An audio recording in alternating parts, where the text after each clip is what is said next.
Gua akan membahas 4 cara kalian itu pasti jadi kaya. Jadi lu tinggal buang semua financial advisor lu ke samping ya. Lu dengerin yang gua aja. Karena mereka belum kaya. Dan gua akan ajarin lu gimana caranya jadi kaya. Pertama ini paling sederhana menurut gua. Gua tuh gak suka membol, bla bla bla. Gua akan kasih yang praktek aja. Kalian bisa lakuin secara praktek. Yang satu, itu adalah mainin game pembesaran ya income. Karena yang paling kuat di hidup ini ya, paling nomor 1 di hidup ini adalah income. Lupain semua yang pernah diajarin ke lu ya. Lu anggap ini gelas kosong, lu mulai baru. Income lu harus besar. Kenapa? Income adalah wealth creation paling powerful. Karena dengan income, savings rate ya, jumlah tabungan, jumlah energi yang lu simpan bisa lebih besar dibanding lu neken-neken pengeluaran. Tapi alangkah baik ya kalau kalian baru mulai nih main game ini ya, mau jadi kaya, gedein income-nya, kecilin juga pengeluarannya. Kalau pengeluaran masih lebih besar itu artinya ego lu ya. Ego lu terlalu gede. Itu lu bukan belajar sama gua, tapi lu belajar turunin ego lu. Untuk lu telan bahwa saya adalah orang miskin dan saya mau kaya. Gedein dulu nih income-nya. Gimana caranya? Banyak caranya. Tinggal satu caranya. Increase value lu. Apapun yang lu kerjain. Kalau lu kasih yang terbaik terus, orang akan lihat value lu dan lu dikasih income lebih. Apapun yang lu kerjain. Mau di bisnis, mau di pekerjaan, apapun itu. Ya, increase value lu. Increase value lu ke masyarakat kalau lu pebisnis. Kalau lu pekerja, increase value lu ke bisnisnya. Bisnisnya pasti lihat. Kalau lu lakukan sesuatu yang lebih, lu pasti di reward lebih. Ya, itu adalah hukum alam. Simple, tapi orang banyak gak ngerti. Perbesar dulu ya.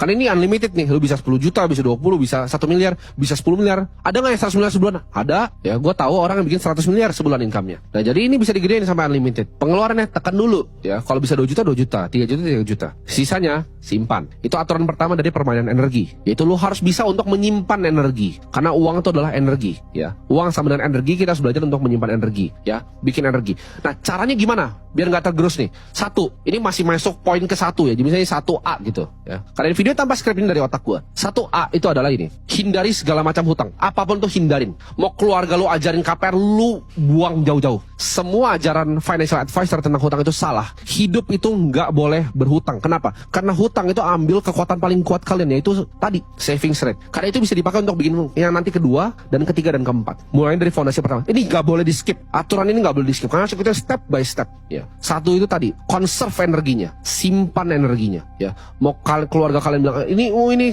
biarin. Ya. Lu miskin dan gua nggak mau dengerin. Gituin aja. Gak apa-apa kalian dikatain itu biarin. Ya. Karena itu yang gua lakukan. Pas gua udah punya duit sedikit. Kenapa nggak beli ini? Kenapa nggak beli?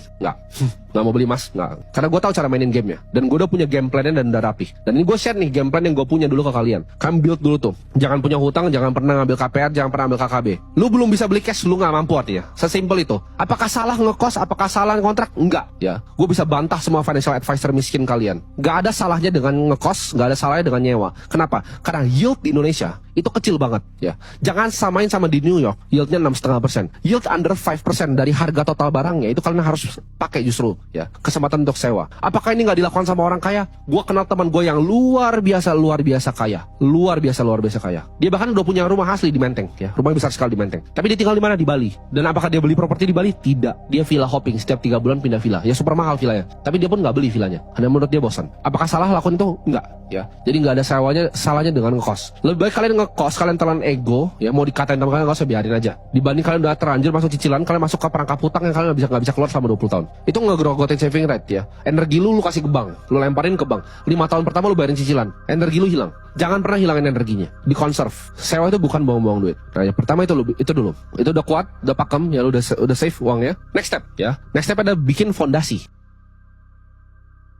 Nah, fondasi itu bukan rumah nih. Banyak yang salah nih. Begitu lu ntar lu di layoff, lu gak bisa bayar cicilan, rumahnya diambil. Itu bukan fondasi. Itu rumahnya milik bank. Lu perlu pilih negosiasinya sama orang atau negosiasinya sama bank. Nah, lu kira KPR itu rumah lu. Baca lagi kontrak lu. Baca yang detail kontraknya seperti apa. Kalau lu gak bayar, apa yang dia ambil? Dia ambil sama bank, dilelang. Ya, teman-teman gua kerjanya ngambilin barang-barang lelang itu, terus kita jualin lagi ke orang. Kalian jangan mau dibodoh-bodohin sama sistem ini. Ditanemin dari kecil bahwa harus punya rumah. Kata siapa? Fondasi itu bukan rumah. Fondasi itu adalah energi, balik lagi. Nah, energi itu formatnya bisa berubah ke mobil, bisa berubah ke rumah. Tapi kalau lu rubah ke rumah, di saat lu butuh energinya, lu mesti mortgage balik kan, lu tarik lagi, itu cicil lagi, keluar. Itu nggak bagus. Atau lu jual pun pasti turun value properti lu, ya, percaya nggak? Apalagi lu yang beli rumah 1 miliar, 2 miliar, pasti turun. Bayar biaya agent lagi 2%, pajak segala macam, turun, ya. Energi itu harus liquid. Jadi gimana caranya kita lakukan itu? Nah, ini kalian bisa lakukan dengan berbagai macam cara. Bisa bahkan cuma sesimpel stay cash. Banyak ngajarin, dana darurat ya kan 3-6 bulan. Enggak ya. Yang kalian perlu lakukan adalah kalian bikin fondasi yang luar biasa panjang. Bisa 2 tahun, bisa 3 tahun, bisa 5 tahun dibanding beli rumah. Punya fondasi ini ya. Jadi belajar untuk save energi, conserve energi. Ya, energinya lalu disisihin ke dalam fondasi ini. Ini baru rumah asli lu, rumah finansial lu di atas. Ya, lu begitu udah punya bantalan, misalnya lu punya uang 1 miliar sebagai bantalan,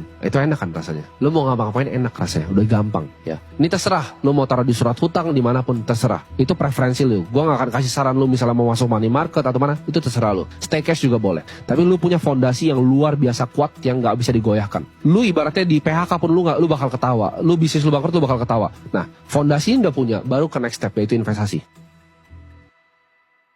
Orang suka skip step kedua ini ya. Dari 1 dia nggak ngerti cara cari income, dia ngutang KPR, dia hilangin saving rate-nya, energi dibuang-buang ke bank, dia nyampe sini, dia langsung lompat tuh. Udah energi dibuang ke bank, dia langsung lompat ke yang nomor 3. Itu mampus langsung lu. Langsung mampus. Lu udah KPR, lu langsung investasi, itu mampus langsung. Lu pasti akan berantakan. 1 drawdown dari market, hidup lu berantakan. Jadi lu bikin dulu fondasi yang luar biasa kuat ini, baru lu lompat ke yang nomor 3. Nah, fondasi ini, berapapun angka yang di kepala kalian, misalkan mikir, kayaknya gua ada 5 juta aman. Enggak. Lu aja sama inflasi ya. Jadi yang lu lakukan adalah angka berapapun yang lu mikir tadinya aman, yang luar biasa besar itu di kepala lu, misalnya 5 juta, 1 miliar, 10 miliar, kali 2 angkanya. Baru itu fondasi lu. Next baru investasi. Lu udah belajar nih untuk nyimpan energi untuk diri lu sendiri, baru lu salurkan energinya untuk dapetin energi baru. Jadi investasi adalah bikin energi lu bekerja untuk energi yang lain. Itu menyalurkan. Kalau lu aja sendiri belum punya banyak, gimana caranya lu salurin? Ya, makanya financial advisor tuh semuanya miskin. Mereka nggak ngerti ini, nggak pernah jadi kaya soalnya. Ya, mereka nggak pernah lihat aset ratusan miliar. Cara bikin aset ratusan miliar tuh seperti ini. Ya, simpan dulu, conserve,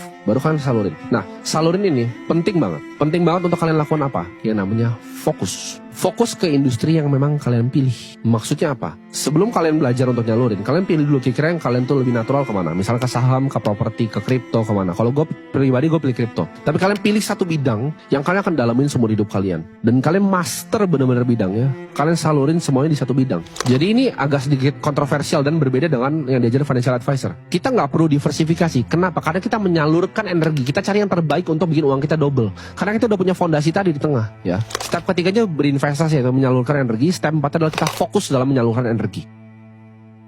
Ya, belajar simpan energi, belajar bikin fondasi kokoh tentang energi, belajar menyalurkan energi dan belajar gimana cara menyalurkan energinya. Itu 4 step ya, itu udah pasti jadi kaya. Jadi mau yang investasi ini naik turun kiri kanan juga terbalik, kalian nggak peduli. Kalian bisa ambil drawdown 50% karena kalian punya fondasi yang sangat kokoh yang bisa biayain hidup kalian kapanpun. Ini akan otak kalian akan berbeda nanti. Begitu kalian nyalurin jadi gampang. Nah, ini gamenya konglomerat. Mereka selalu punya reserve. Ya, mereka selalu punya reserve. Nah, begitu kalian masuk ke game yang terakhir, nah kalian tinggal pilih. Kalian mau masuk di game yang mana dan fokus, jangan diversifikasi ya. Resiko lu udah di offset sama yang fondasi. Lu nggak perlu diversifikasi di investasi.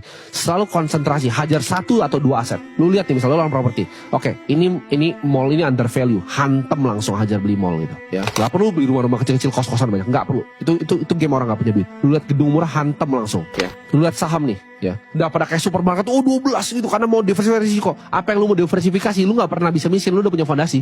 Nggak perlu. Nyalurin itu hajar aja 1. Oke, lu lihat nih, potensi misalnya market syariah di Indonesia akan besar gitu. Bank syariah nggak ada yang besar di Indonesia, hajar langsung tembak 1 gitu. Oh, kripto nih, daripada gue pusing-pusing cari-cari, ada Bitcoin 1 yang naiknya kemana-mana, hajar 1 gitu. Itu baru ntar eksponensial duit kalian. Fondasi tetap aman, lu makan dari bunga setiap bulan, lalu ini terbang, udah, itu lu jadi triliuner, jadi kaya, ratusan miliar triliuner, jaminan itu. Simpel kan stepnya, nggak perlu ribet-ribet. 1 itu adalah conserve energi, 2 build fondasi energi, 3 belajar salurin energi, 4 fokus dalam salurin energi.